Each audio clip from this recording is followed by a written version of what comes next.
शरद पवार को महाराष्ट्र की राजनीति का चाणक्य कहा जाता है, लेकिन वे ऐसे नेता रहे हैं जो चाहे सत्ता पक्ष में हो या विपक्ष में, उनकी ताकत कम नहीं होती। मौजूदा वक्त में वे कांग्रेस के साथ खड़े हैं, लेकिन उन्होंने जो बयान दिया वह कांग्रेस को खटक सकता है। कभी सोनिया गांधी का दामन छिटकने वाले शरद पवार अब उनके बेटे राहुल गांधी के सपनों पर पलीता लगाते दिख रहे हैं। जब ममता बनर्जी ने इंडिया अलायंस की कमान संभालने की बात कही, तो शरद पवार भी अन्य नेताओं के साथ उनके पक्ष में खड़े हो गए। यहाँ तक कह डाला कि ममता बनर्जी के पास नेतृत्व करने की क्षमता है। बात 1998 की है। शरद पवार कांग्रेस का हिस्सा हुआ करते थे, लेकिन जब सोनिया गांधी ने पार्टी की कमान संभाली तो शरद पवार को उनसे रिश्ता तोड़ने में एक पल नहीं लगा। शरद पवार ने पीए संगमा और तारिक अनवर जैसे सीनियर लीडर्स के साथ मिलकर सोनिया गांधी के विदेशी मूल का मुद्दा उछाल दिया और कांग्रेस को बाय बाय बोल दिया। तभी उन्होंने एनसीपी बनाई, लेकिन फिर जब 1999 में विधानसभा चुनाव में अकेले दम पर जीत नहीं पाए तो कांग्रेस के साथ मिलकर सरकार बना ली। तब से अब तक कभी नजदीकी तो कभी दूरी बनी रही। इस बार महाराष्ट्र चुनाव भी कांग्रेस और एनसीपी ने साथ मिलकर लड़ा, लेकिन अब शरद पवार के सुर एक बार फिर बदलते दिख रहे हैं।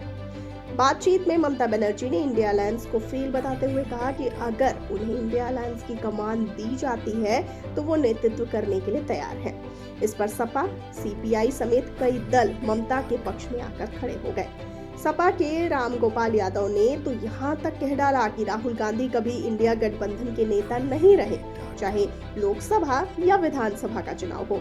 कांग्रेस ने अच्छा प्रदर्शन नहीं किया है, हर जगह उनकी पार्टी हार रही है। यहाँ तक कि शरद पवार की बेटी सुप्रिया सूले ने भी कहा, ममता बनर्जी भारत की सबसे बड़ी नेताओं में से एक है।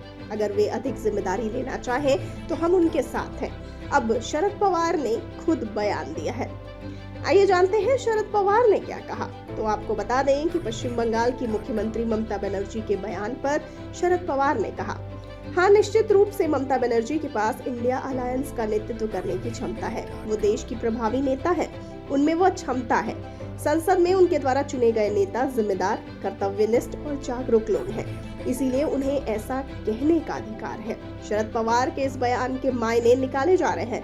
राजनीति के जानकारों को लगता है कि शरद पवार ने राहुल गांधी को कभी अपना नेता नहीं माना। वे नहीं चाहेंगे कि कभी राहुल गांधी के नेतृत्व में उन्हें चुनाव लड़ना पड़े। कांग्रेस से उनका रिश्ता यूं ही चलता है। ममता बनर्जी उनके बराबर की नेता है और उनके साथ सौदेबाजी करना, बातचीत करना शरद पवार के लिए आसान होगा।